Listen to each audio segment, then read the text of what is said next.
se condensa y se vuelve líquido todo. Porque sobre industrias de petróleo no es raro que el vapor no se condense totalmente, sino que una parte a esas condiciones de presión y temperatura, que una parte no se condense, entonces ese vapor que no se condensa, pues hay que retirarlo por arriba. Pero en este caso no.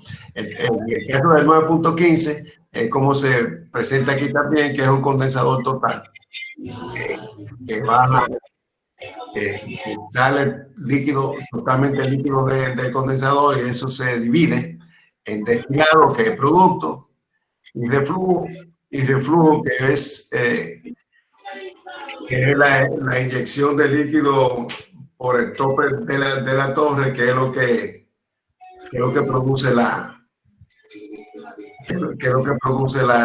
rectificación. Sin reflujo no hay rectificación. Así es. Entonces ese primer plato sale un líquido, L-1. Permiso, maestro. A los demás estudiantes que apaguen su micrófono, por favor, que no se escucha bien. ¿Cómo fue? Disculpe. A los demás estudiantes que apaguen su micrófono, por favor. No se oye bien. Voy para allá, voy a ver. Ahora sí, no es usted el profesor, no es usted el problema, tranquilo. ¿Se mejoró?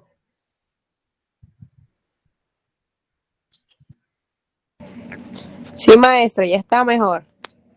Bueno, pues bueno, gracias. ¿O no?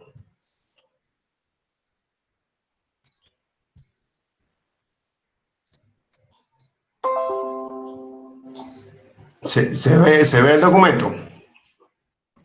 Sí, maestro. Gracias.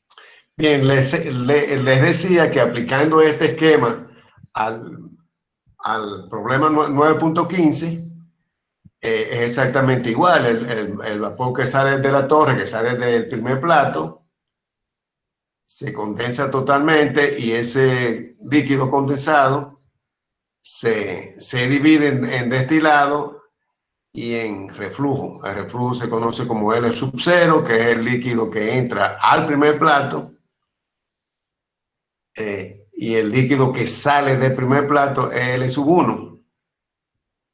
El vapor que sale del primer plato, B-1, y el líquido que sale del primer plato, L-1, están en equilibrio.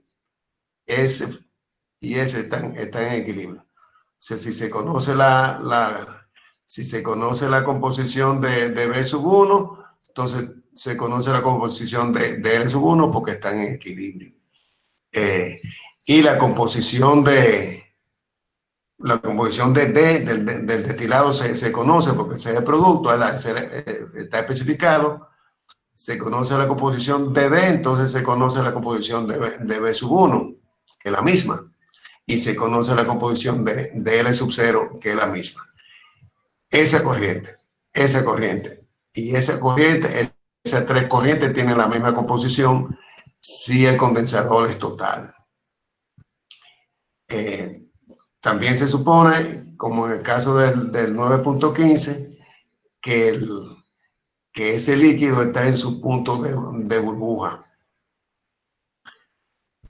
Y por tal razón, cuando llega a ese primer plato y se junta con ese vapor, se produce el L-0 y el B-2 se juntan en el primer plato, se mezclan en el primer plato, y se produce una separación, que es el B-1 y el L-1, que están en equilibrio. Así como funciona.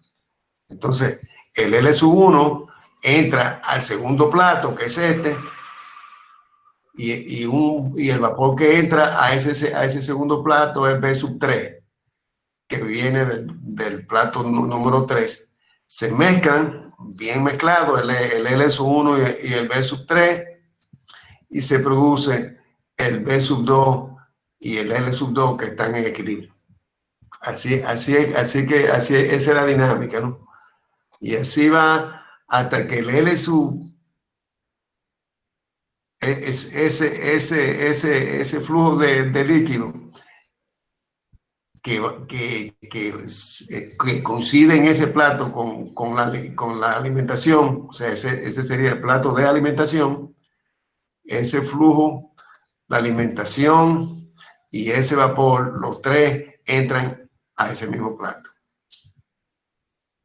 Y se produce, el resultado es ese vapor y ese líquido que están en equilibrio. Los flujos que salen de un plato están en equilibrio. Entonces, el método de McKay-Thiele asume que el flujo molar de líquido y el flujo molar de vapor en la sección de rectificación son constantes. Es decir, los moles hora de B sub n va a ser igual a los moles hora de B2 y los moles hora de B1. Y igual, diferentes flujos, pero L sub 1 va a tener el mismo flujo que L sub 2, que L sub 3, y así. Eso es lo que McKay-Thiele llama rebose molar constante, que es una suposición que aplica bastante bien si es el caso de dos componentes parecidos como benceno y tolueno, o como el que tenemos en mano en el problema 9.15, bisulfuro de carbono y tetracloruro de carbono. Ahí debe también funcionar bastante bien. Lo que la torre de destilación hace es que produce líquido arriba, condensa ese vapor y produce líquido y devuelve una parte como reflujo y produce vapor en el fondo. Ese líquido que sale del último plato y va al fondo, aquí se le aplica calor y entonces una parte del líquido se evapora y vuelve a la torre para subir, y el que queda se convierte en producto, en fondo, que aquí se denomina con la letra B. Ese sería entonces el calor de rehervisión, el calor que se coloca, que se aplica en el fondo para producir el vapor, y arriba se produce frío para producir líquido, y entonces es en contracorriente que va el líquido bajando y el vapor subiendo. Se encuentran en cada plato. Se supone que si el plato está bien diseñado, se mezclan bien, una mezcla muy íntima, para que el vapor que salga esté en equilibrio con el líquido que salga. Esa es la idea. Y entonces, aquí en el plato de alimentación hay una situación un poquito diferente, porque son tres flujos que entran: la alimentación, ese vapor que viene del plato de abajo, y ese líquido que viene del plato de arriba. Por debajo de ese plato, los flujos cambian porque entra la alimentación. Ya ese líquido que llega al plato de alimentación no tiene el mismo flujo que el líquido que sale. Y ese vapor que entra al plato de alimentación no tiene el mismo flujo que el vapor que sale. Pero los flujos debajo del plato de alimentación, que es la zona de agotamiento, también son constantes. Diferente arriba, pero son constantes, sí. Ese vapor y ese vapor tienen el mismo flujo molar. Y ese vapor también. Igual que el líquido, ¿verdad? Ese líquido y ese líquido tienen el mismo flujo molar. O sea que en las dos secciones de la torre, la sección de rectificación, hay flujo molar constante, y en la zona de agotamiento hay también flujo molar constante de ambos de ambas corrientes, vapor y líquido, pero diferentes en las dos zonas. Si eso no está claro, deben de gritar, si no ahora, más tarde, porque eso es lo que ya, ahí es que se basa el método de Mercati, y por eso es que es tan fácil de manejar. Se llama rebose molar constante o rebose equimolar, ese concepto de flujo molares constante en las dos secciones de la torre. Y por eso se hace un balance de materia y de calor para definir las líneas de operaciones. Y esas líneas de operaciones, miren aquí los balances de materia en la zona de rectificación, la sección de rectificación, y termina con esta ecuación, donde R es L sobre D. En la relación de reflujo es L sobre D. Si queremos ser estrictos, es L sub 0 sobre D, pero L sub 0 es igual a L sub 1 y a L sub 2. Y entonces, aquí está la relación basada en el balance de materia entre la composición del vapor de plato 2, por ejemplo, Y sub 2 va a ser igual a la composición del vapor, del líquido, perdón, de plato 1. Esos dos están en balance de materia, ¿verdad? Multiplicado por R sobre R más 1, y se le agrega X sub 0, que es la composición del destilado, sobre R más 1. Esa es una línea recta. Esa ecuación representa una línea recta, donde la pendiente es R, es esa. R sobre R más 1, y la intercepción en el origen o en la ordenada es X sub 0 sobre R más 1. Esa ecuación es importante que se sepa que es una línea recta, y es una línea recta por la suposición de rebose equimolar. Y entonces lo mismo se hace para mira, aquí la línea recta, aquí está. Aquí está. Esa es la línea recta, donde la pendiente, la pendiente de la línea es R sobre 1 más R, y la intercepción en la ordenada es X sub 0, 1 más R. Maestro. Señor. Disculpe, Samuel Ortiz. Samuel. Yo vi, o sea, hay una facción del método que yo estuve leyendo. Ajá. Del método McCabe-Field, que para utilizarlo de la pendiente, de la línea de operación, lo que hace es que busca, es como si fuera una parte derivativa de la línea de operación, y busca la pendiente. Entonces, es un método como un poquito más, es menos analítico, es como más gráfico. Ajá.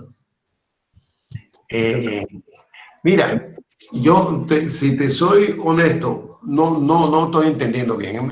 Sería bueno que tú me mandes eso con algún detalle por la vía de WhatsApp o el correo, para yo analizarlo y poderte contestar. Porque en efecto, el método de McCabe es un método gráfico. Aquí se comienza a construir la gráfica de McCabe, donde en la ordenada están las composiciones del vapor, y en la abscisa están las composiciones del líquido. Aquí está la composición del destilado, X sub D, y la composición del vapor que sale del plato 1 es igual a la composición del destilado. Acuérdense que que eso es lo que muestra y sub 1 es igual a x sub d, o a x sub 0, que es lo mismo. Sí. Entonces, por eso es que, y eso es claro, para este caso y para el caso del problema que tenemos entre manos, que es el 9.15, que la condensación es total. Si la condensación es total, entonces el destilado tiene una composición igual al vapor que sale de la torre. Y por eso es que esa es la línea de 45 grados esta, donde X es igual a Y. Por eso es que X sub D es igual a Y sub 1 y el punto está sobre la línea de 45 grados. Y entonces,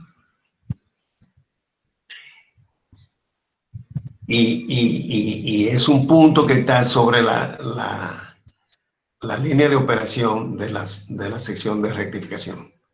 Se puede ver cuando se ve la ecuación. Un mosquito.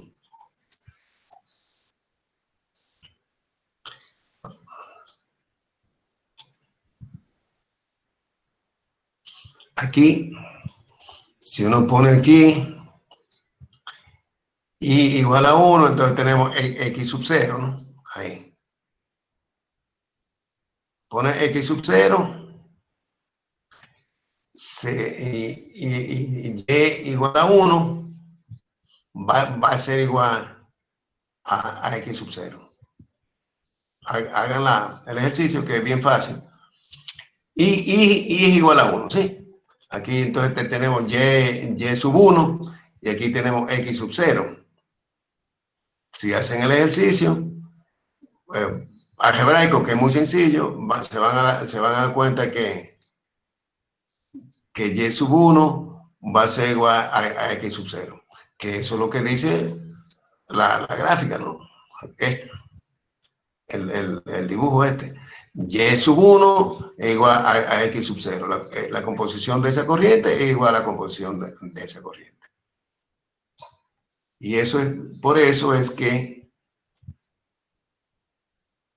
en el diagrama de McKay-Field el punto está sobre la línea de 45 grados.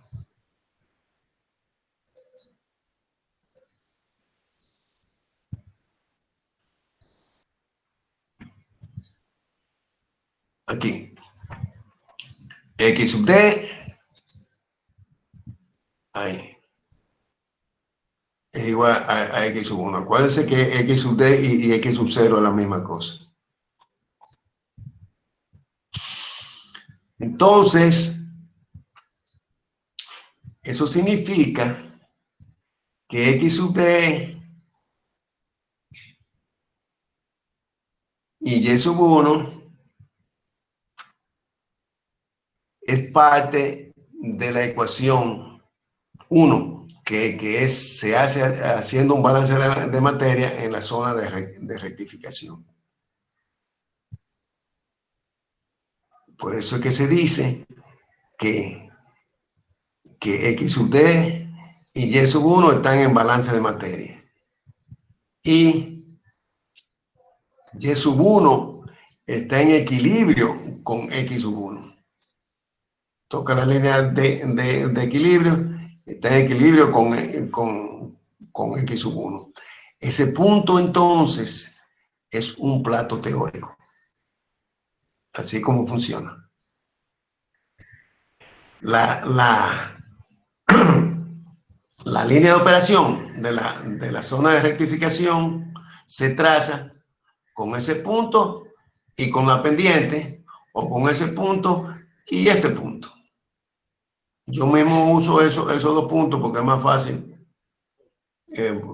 poner dos puntos, poner este punto que bregar con la pendiente. Yo pongo este punto aquí y este punto aquí y trazo la línea. ¡Wow! ¿Cierto? En el caso del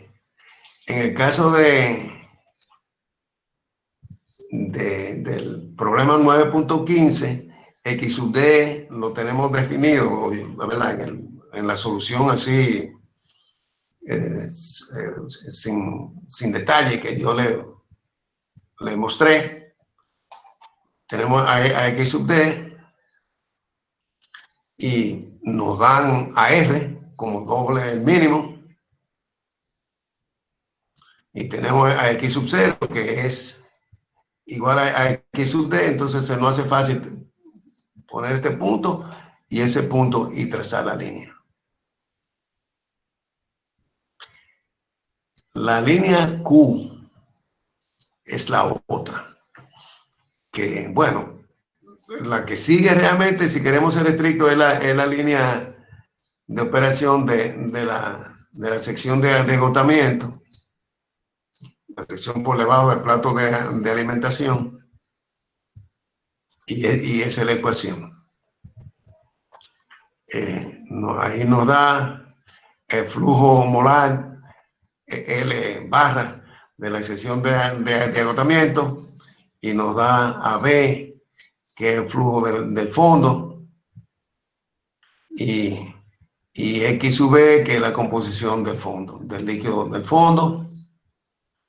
Y otra vez hay una relación entre Y y X, que es una relación de balance de materia. Pero suele ser más fácil si uno trabaja con la línea, con esta línea, la línea de operación de la sección de rectificación y la línea Q.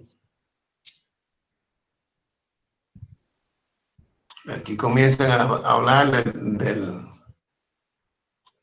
plato de alimentación. Se hace balance de materia y de calor alrededor de ese plato. Y se termina definiendo lo que es Q. Q es la cantidad de líquido que hay en la alimentación. Aquí te lo dice. Bueno, delta L es la diferencia de líquido entre la diferencia de líquido en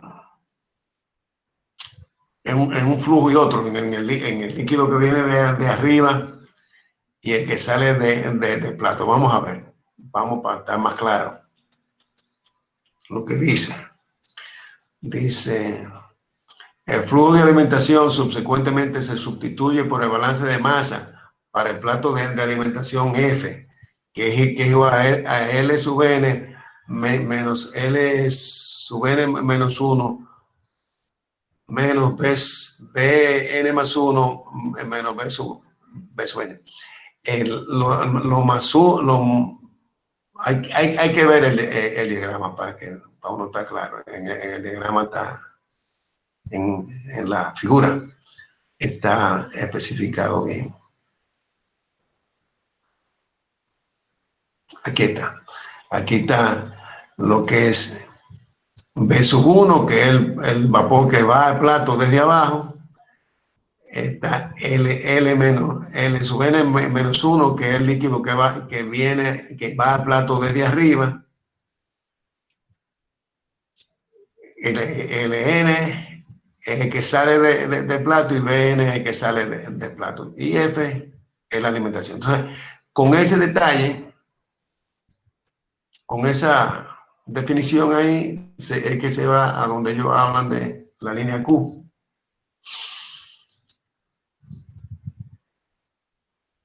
El detalle está muy bien explicado. Hay que, como yo siempre predico, hay que coger papel y lápiz para uno garabatear y entenderlo bien, pero aquí lo que se hace es la sección de agotamiento.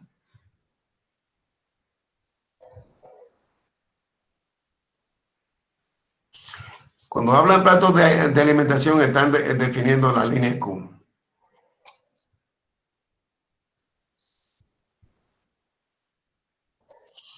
Todo eso se refiere a lo que vimos allá. Mira aquí la composición de la alimentación, Z sub F, y dice que delta B y delta L miden las diferencias en los flujos de vapor y líquido a través del plato de alimentación. Eso podría servir como nuestro resultado final, pero es habitual caracterizar la calidad de la alimentación así. Q es igual a delta L sobre delta L menos delta B, donde Q es igual a 1 significa que delta B es igual a 0, es decir, delta B es igual a 0, queda delta L sobre delta L y quiere decir que Q es igual a 1. Si delta B es igual a 0, no hay vapor en la alimentación, lo que quiere decir que la alimentación es líquido saturado. Y si Q es igual a 0, eso quiere decir que delta L es igual a 0. Aquí delta L es igual a 0, Q es igual a 0. Lo que significa que no hay líquido en la alimentación y es vapor saturado. Y así sucesivamente. Lo explica bastante claro, entiendo yo. Lo que aquí define la ecuación de la línea Q, de la llamada línea Q, que es la que caracteriza a la alimentación. Esa línea Q, bueno, aquí está claro que Q pudiera ser 1, que es la alimentación de líquido saturado, o pudiera ser 0, que la alimentación de vapor es saturado. Es una situación que tengo que decir que no es común, que la alimentación en una torre sea vapor saturado. Pero para fines de ver los extremos, si Q es, por ejemplo, igual a 1, entonces tenemos que es una línea recta, ¿no?, cuya pendiente es Q sobre Q menos 1. Si Q es igual a 1, la pendiente es infinita. La pendiente es una línea perpendicular a la base del diagrama de McCarthy. 90 grados. ¿Perdón? De 90 grados. Sí, exactamente, sí. Bueno, sí. Sí. Si Q es igual a 1, es una línea. Tú dices de 90 grados y me imagino que tienes razón, ¿no? Pero yo me la visualizo que es una línea perpendicular a la base en 90 grados. Ok, ya entendí. Esa es la composición. La composición de la alimentación, en el caso del problema 9.15, si no recuerdo más, el punto 67, creo que. O sea que sería como por aquí. Y entonces la línea Q nacería ahí. Y como tiene 70% de líquido, entonces una línea como así. ¿Verdad? Como así, y chocaría como aquí arriba. Pero habría que hacerlo, ¿no? El diagrama. Y con la línea Q, entonces, yo no sé quién me señaló con mucha agudeza que este diagrama tiene un escaloncito chiquito. Eso no es posible. Yo no sé qué pasó ahí. Bueno, en este caso, en este ejemplo de este trabajo, la línea Q tiene esta pendiente. aquí Q sobre Q menos 1, tiene esta pendiente. Si Q es igual a 0, entonces la pendiente es 0, es horizontal así. Sería el líquido saturado.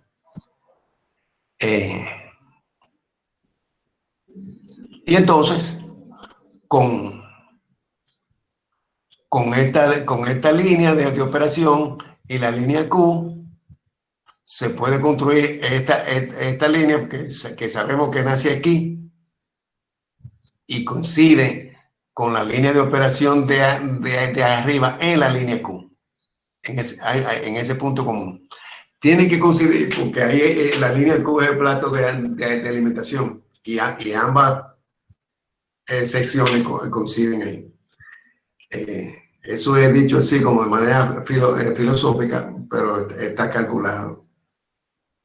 Entonces, una vez se establecen las tres líneas, la línea de operación de arriba, la línea de operación de abajo y la línea Q, que es donde ellas dos coinciden, entonces se pueden contar los platos. Como yo dije antes, aquí es el punto de que el vapor que sale y el líquido que entra tiene la misma composición y ese vapor está en equilibrio con ese líquido y ese líquido está en balance de materia con ese vapor y ese vapor está en equilibrio con ese líquido y así se van contando los platos así, y cada uno de esos puntos es un plato donde el escalón toca la línea de equilibrio. Eso es un plato.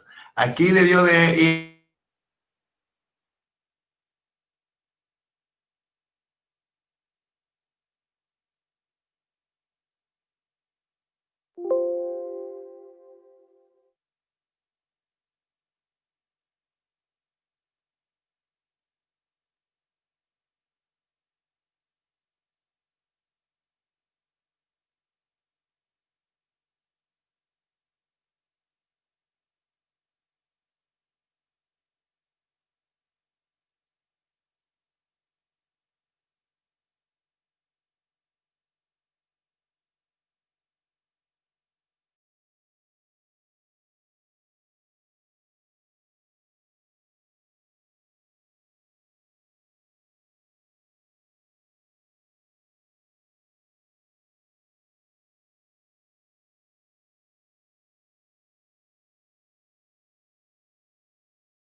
etcétera. Una cuestión de la que no se eche uno solo todo, sino y puedan socializar cosas y vamos a ver cómo lo hacemos. Esto de dar estas instrucciones a distancia, como la gente dice, yo encuentro que no.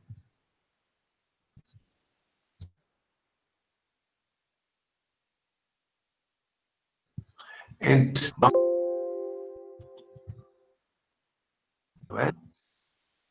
Maestro, ¿me puede informar si nos comentaba que eran 15 platos?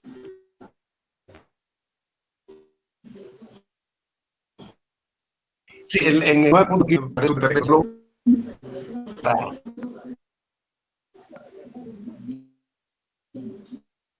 para confirmarlo, yo fui yo que lo hice,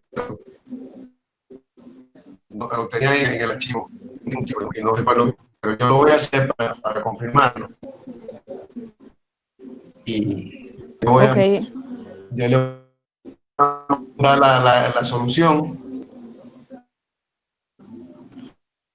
Yo le mandé el programa, el enunciado, pero ahora le voy a mandar la introducción y luego le voy a mandar más cosas para que ustedes hagan ese trabajo completo. Ok, gracias. Disculpe, maestro. Sí. Aprovechando lo del tema, usted ahorita mencionó que una acción de reflujo le va a usar si fuera una especie de reflujo óptimo, Sí. ¿verdad? Se supone que el ingeniero químico que diseña una torre de destilación la diseña con el reflujo óptimo. Y el reflujo óptimo no es más que el mejor reflujo. Con el mejor reflujo se quiere decir el reflujo que, dada la separación, ¿verdad?, que hay que realizar, la realiza al menor costo posible. Hay dos costos. En una operación de destilación hay básicamente dos costos que tienen que sumarse. Uno es el costo de operación, que es el gasto de energía, tanto de enfriamiento como de calentamiento. Y va con ello también el bombeo. Estos dibujos no están mostrando bombas, pero sí hay bombas. Hay que buscar un dibujo donde se vean las bombas, porque sí las hay. Y las bombas, usted sabe que consumen energía también. Cuando la torre está operando, que es 24 horas, 7 días a la semana, porque no se puede parar a las 4 de la tarde. Si se para a las 4 de la tarde, no es un gran chasco, porque para poner una torre a operar se tarda un tiempo. Se puede tardar hasta un día entero. Y si se quiere operar 8 horas al día, entonces no se puede parar, porque no se puede operar 8 horas al día, porque si se coge 24 para ponerla en operación, no suma. O sea que una torre de destilación, cuando arranca, dura operando hasta que llegue el tiempo de darle el mantenimiento, si no hay ninguna avería en el camino. Sigue y sigue y sigue, y cada cierto tiempo la paran para darle mantenimiento. Entonces, durante esa operación gasta energía. Y el otro costo es el costo de capital. ¿Cuánto costó la torre? Ese costo también hay que sí. Maestro, pero mi pregunta más bien es como, por ejemplo, ¿tiene otra función lo del doble de reflujo mínimo? O sea, la relación de reflujo mínimo, aparte de servir como una especie de reflujo óptimo, ¿tiene alguna otra función, algún cálculo? No me he explicado bien. El reflujo óptimo hay que establecerlo a través de cálculos económicos. Lo vamos a ver, lo vamos a ver. De hecho, en el texto hay un temita breve de reflujo óptimo, donde muestra una curva así un poco generalizada, que se ven los dos costos: el costo de operación a distintos reflujos y el costo de capital, como yo le llamo, el costo de la torre, también a distintos reflujos. ¿Sí? La torre misma cambia en su geometría, su apariencia, si cambia el reflujo. Y si cambia la torre, cambia su costo. El costo de una torre, lo que cuesta comprarla, lo que cuesta fabricarla, diseñarla y fabricarla, ese costo hay que integrarlo al costo de operación, al costo de producto. Se integra a través de reglas contables, depreciación y ese tipo de cosas. Y entonces, si el equipo cuesta mucho adquirirlo, eso va a incidir en el costo del producto y el costo de operación, obviamente, ¿no? Esos dos costos están definidos por el reflujo. Un reflujo equivocado puede darnos unos costos altísimos. El reflujo que nos da el mínimo costo para los mismos productos, ¿no? Es el reflujo óptimo. Así que se llama el reflujo óptimo. Y el reflujo óptimo se consigue mediante cálculos de factibilidad económica. Eso lo vamos a ver sin duda, aunque no sea con el mayor detalle, pero sí para que se comprenda.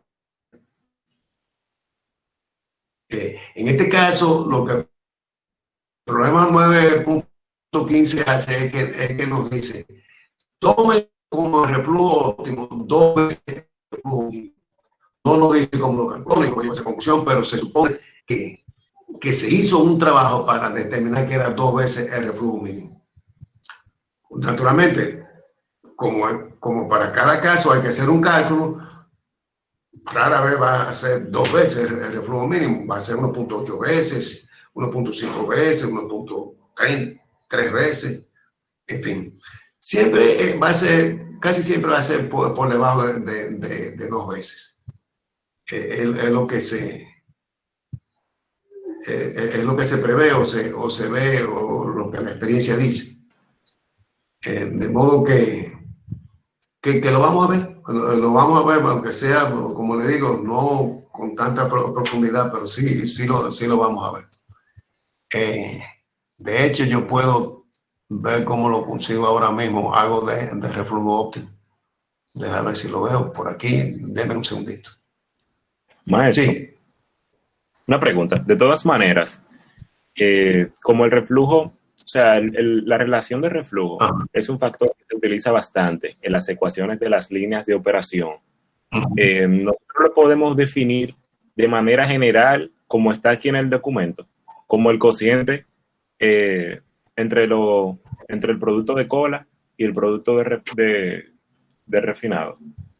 No, la relación de reflujo, no sé si estamos hablando de lo mismo, pero la relación de reflujo es el reflujo, el L sub 0 sobre el destilado. Así que se define. R, que es la relación de reflujo, es igual a L sub 0 sobre D. Eso, una vez una vez se decide o se selecciona la relación de reflujo, todo queda hecho. Queda fijo, para una separación dada, se fija la separación. La separación es la especificación, esa no está en cuestionamiento. Se nos dice, nosotros queremos un destilado con esta composición y queremos una corriente de fondo con esta composición. Eso queda fijo, eso está especificado. Y nos dicen también, y la alimentación tiene esta composición. Y entonces eso es lo que nos permite, de ahí en adelante nosotros comenzamos a diseñar y se supone que vamos a hacer el mejor diseño para el menor costo. Y el mejor diseño es si selecciona el reflujo óptimo. Si como les dije, se coge un reflujo al azar así, no se va a obtener el mejor diseño o el diseño más económico. Y otra pregunta, maestro, disculpe. Para nada. Sí. Para el problema 9.15 que tenemos asignado, como no nos dan la relación de reflujo, nosotros podemos, luego de haber hecho el balance de masa o el balance molar, tomar el producto de cola y el destilado, y con eso obtener nuestro reflujo que vamos a utilizar para crear nuestra línea de operación. Mira, ahora no recuerdo si es verdad que no nos dan el reflujo, ¿no? o no nos lo dan en el 9.15. Creo que nos dice determine el reflujo mínimo y use dos veces el reflujo mínimo. No es así. Yo no. Pero Otra vez, si nos dicen determine el reflujo mínimo y use 2 veces el reflujo mínimo como reflujo o como relación de reflujo, lo que nos están diciendo es que ya nosotros investigamos que ese es el reflujo óptimo. ¿Se entendió? Determinar el reflujo óptimo, para determinar el reflujo óptimo hay que hacer un ejercicio. No es tan fácil, hay que hacer un ejercicio. Un ejercicio a veces exhaustivo, porque hay que tomar en cuenta muchísimos costos. Vamos a ver un ejercicio para que determine el reflujo óptimo. Lo vamos a ver, para que ustedes vean que es un ejercicio que tiene que ver con costos. Lo vamos a ver pronto, próximamente. Lo que ocurre es que antes de hacer un ejercicio de reflujo óptimo, que es, vamos a decir, algo complicado, estamos haciendo un problema para nosotros entrar en conocimiento de cómo se diseña una torre de destilación, que ese es el problema al 9.15. ¿De acuerdo? Sí, entendido. Sí. Entonces, maestro, sería bueno que, como ya tenemos, o sea, ya estamos trabajando para no estar como así en el aire, sería bueno que organizáramos las tareas que tenemos pendientes, porque yo, por ejemplo, yo confundí con el primer ejercicio que usted mandó y yo no sabía que tenía que entregarlo. O sea, el grupo mío lo hizo, pero no se lo entregamos porque pensábamos que era solamente para comprensión del ejercicio. Sí, entonces, pero deben de entregar todo lo que yo les pido que hagan, porque si no, yo no sé si, ¿verdad? Si están entendiendo. Ok. ¿De acuerdo? Bueno, está bien. Entonces tenemos el 9.15 pendiente para entregar. Correcto. Tienen que devolverlo, no inmediatamente, porque, ¿verdad? Se va a tardar un poco hacerlo, pero sí. Como les digo, ya ustedes tienen esas respuestas que están ahí, pero ustedes tienen que saber cómo llegar a esa respuesta. ¿De acuerdo? Porque si no saben cómo llegar, pues no hemos hecho nada, estamos en el aire y no podemos estar en el aire. Esto es con este oficio tiene que ver con cuentas, con cálculos. De acuerdo. Nosotros no somos gente de hablar en el aire, sino de decir, mira, yo llegué a esta respuesta porque hice este cálculo. Así es. Bajo cálculo. Así es como funciona. De modo que bueno, creo que yo pudiera buscar el reflujo óptimo para darle un rápido repaso, pero creo que no. Vamos a enfocarnos a terminar este 9.15 con el detalle que sea necesario. Yo le voy a mandar información. Ustedes están en el nivel de estudiar del libro de texto y de cualquier otro, y de ese trabajo que acabamos de mostrar sobre el método de McKay-Thiel. Tienen que estudiar y entonces, con los conocimientos que da el estudio, tienen que ver cómo hacen el 9.15. Sí. Ustedes saben que el diagrama de McKay-Thiel se hace primero trazando una línea de 45 grados, esa está fácil. Después una línea de equilibrio, que es la línea que parece una, que es la curva que y contra X. Y después se trazan las líneas de operaciones, es decir, la línea de rectificación, la línea Q y la línea de agotamiento. Y hecho eso, entonces se comienzan a descontar de manera escalonada los platos. Una vez se determina el número de platos, que son los platos de equilibrio, los platos teóricos, entonces hay que determinar la eficiencia de los platos. No hay, porque hay que determinar el número de platos reales, los platos de verdad, ¿verdad? Y los platos, después que se determinan que son tantos, ¿verdad? Vamos a decir que son 25, los platos reales. Después hay que diseñarlos con el propósito de que esa eficiencia que se consigue o se asuma resulte. ¿Sí?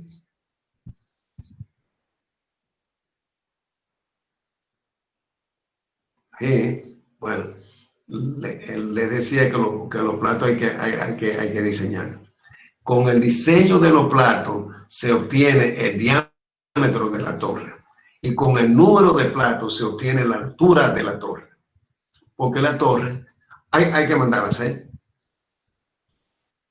Es complicado porque vaya usted a ver, después que uno determina la altura de la torre y el diámetro de la torre, todavía no se puede mandar a hacer.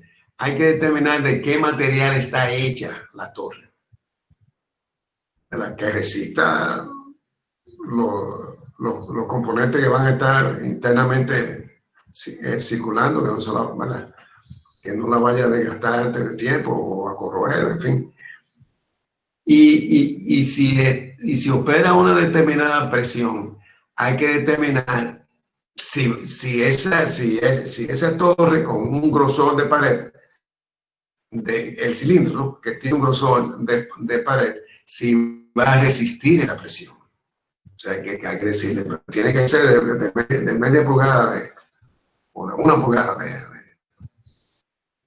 una plancha de una pulgada doblada en un cilindro de tal altura, con 2 cabezales, y tienen que ponerle entrada y salida, entrada de alimentación y de reflujo, y salida de vapor arriba y del líquido abajo. Hay que hacer otro agujero para que en el fondo regrese el vapor que sale del hervidor. Todo eso lo tiene que hacer el ingeniero químico. De verdad, ese es su papel. Pero además lo tiene que hacer tomando en cuenta los costos. O sea, que esto no es filosofía, no, esto es cálculo y cálculo y cálculo. No hay nada de malo con los filósofos. Yo mismo me gusta practicar la filosofía, pero cuando estoy en ingeniería química me olvido de la filosofía por ese tiempo. ¿De acuerdo?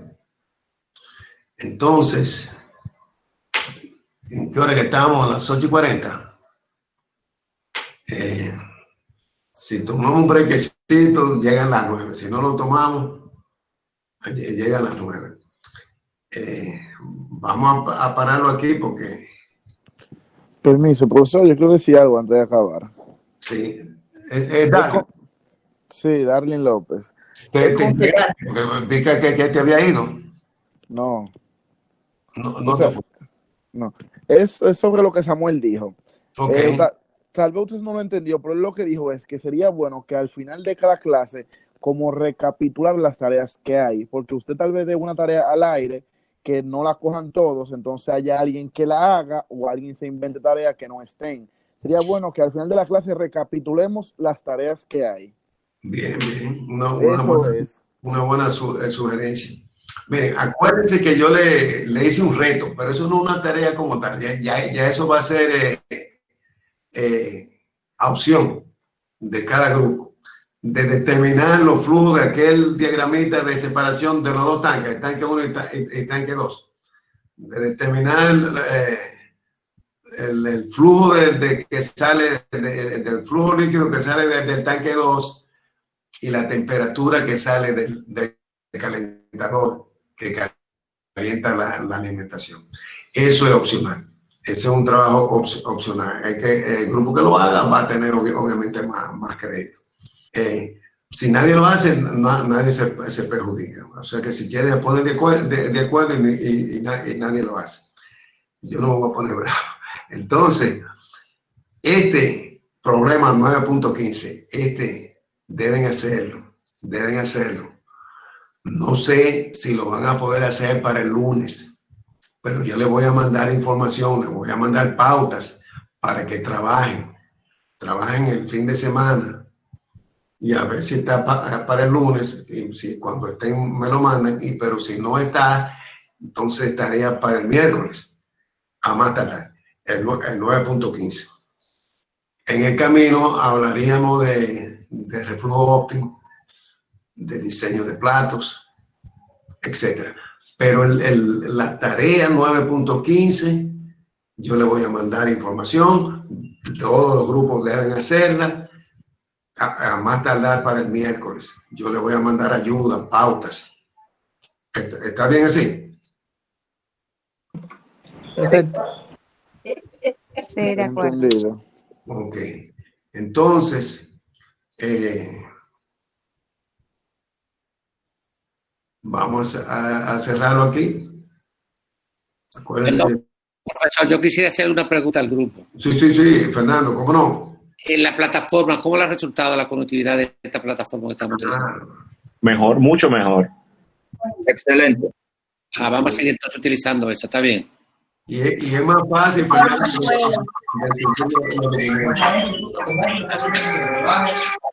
Buenas noches. Hubo un estudiante que quería entrar, finalmente. ¿Ah? Sí, profe, yo entré. La plataforma está resultando bien. A pesar